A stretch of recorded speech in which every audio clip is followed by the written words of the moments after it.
Hello guys, അപ്പോൾ ഇന്ന് എനിക്കൊരു സലൂണിൻ്റെ പ്രൊമോഷൻ ഉണ്ട്. അപ്പോൾ അതിന് പോകാൻ വേണ്ടിയിട്ട് റെഡിയായി ഇറങ്ങിയതാണ് ഞാൻ. കുറച്ച് നടന്ന് ബസ് സ്റ്റോപ്പിൽ വന്ന് ഇവിടെ നിന്ന് നമുക്ക് ബസ് കയറി അവിടെ ചെന്നിട്ട് തിരുവനന്തപുരം ഫസ്റ്റിൽ വേണം പോകാൻ വേണ്ടിയിട്ട്. തിരുവനന്തപുരത്താണ് സലൂൺ. അപ്പോൾ ഇതായിരുന്നു എൻ്റെ ഔട്ട്ഫിറ്റ്, ഇതായിരുന്നു. ഇവിടുന്ന് പോകുമ്പോൾ ഉള്ളൊരു സന്തോഷം ഉണ്ടായിരുന്നല്ലോ. അവിടെ ചെന്നപ്പോൾ അവരുടെ യൂണിഫോം ഇതുപോലത്തെ ഒരു സംഭവമായിരുന്നു. ബസ് വന്നു, ബസ്സിൽ കയറി അവിടെ ഇറങ്ങി നമ്മൾ തിരുവനന്തപുരം ഫസ്റ്റ് കയറി. ഞാൻ 2025 കാണിച്ചൊരു അബദ്ധമാണ്, എൻ്റെ മുടി വെട്ടി ഇങ്ങനെ ആക്കിയിട്ടെ. ഇത് കുളമായിപ്പോൾ, ഞാൻ ഇങ്ങനെ എല്ലാവരും ഉദ്ദേശിച്ചത് മൊത്തം കുളമായി ഇരിക്കുവാണ്.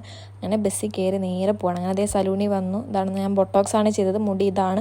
അപ്പോൾ എനിക്കിത് കഴിഞ്ഞിട്ട് പ്രത്യേകിച്ച് ക്ലിപ്പും കാര്യങ്ങളൊന്നും എടുക്കാൻ പറ്റിയിട്ടുണ്ടായിരുന്നില്ല. അത് കഴിഞ്ഞിട്ട് പിന്നെ ഞാൻ ഹെയർ വാഷിന് പോയപ്പോൾ എടുത്ത വീഡിയോ ആണ് ഇനിയും കാണിക്കാൻ പോകുന്നത്. അപ്പോൾ ഇതായിരുന്നു എൻ്റെ ഫൈനൽ ലുക്ക്. ഞാൻ പിന്നെ അവിടെ നിന്ന് ഫോണൊക്കെ ഒന്ന് ചാർജ് ചെയ്തിട്ടാണ് അവിടെ നിന്ന് ഇറങ്ങിയത് തിരിച്ച് വീട്ടിലോട്ട് പോകാൻ. പിന്നെ 2-3 ദിവസം കഴിഞ്ഞിട്ട് ഞാൻ ഹെയർ വാഷിങ്ങിന് പോകണം, അവിടെ തന്നെ പോവാണ്. അപ്പോൾ പിന്നെയും തിരുവനന്തപുരം യാത്രയാണ്. അങ്ങനെ അതേ ബസ്സിൽ കയറി ഫസ്റ്റ് കയറി ഞാൻ പോവാണ്. അപ്പോൾ ഞാൻ സലൂണിൽ ചെന്നപ്പോൾ എൻ്റെ ഹെയറിൽ ട്രീറ്റ്മെൻറ്റ് ചെയ്ത ആൾ ഫുഡ് കഴിക്കാൻ പോയിക്കോയിരുന്നു. അപ്പോൾ പിന്നെ കുറച്ച് നേരം അവിടെ ഞാൻ വെയിറ്റ് ചെയ്തു.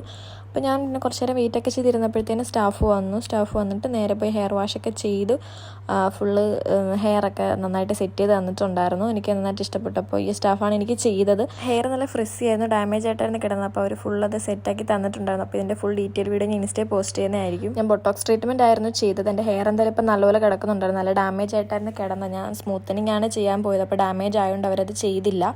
അപ്പോൾ എൻ്റെ ഹെയർ എങ്ങനെയുണ്ടെന്നൊക്കെ നിങ്ങൾ കമൻറ്റ് ചെയ്യുക. നിങ്ങൾക്ക് ഇഷ്ടപ്പെട്ടോ എന്താണെന്നൊക്കെ പറയും. അത് ഞാൻ പിന്നെ അവിടെ നിന്ന് ഇറങ്ങിയിട്ട് എനിക്ക് വേറെ ക്ലിപ്പൊന്നും എടുക്കാൻ പറ്റില്ല. ഫ്രണ്ടിനെ കാണാൻ പോയിട്ട് ഞാൻ വീട്ടിൽ പോയി. അപ്പോൾ അത്രേ ഉള്ളൂ.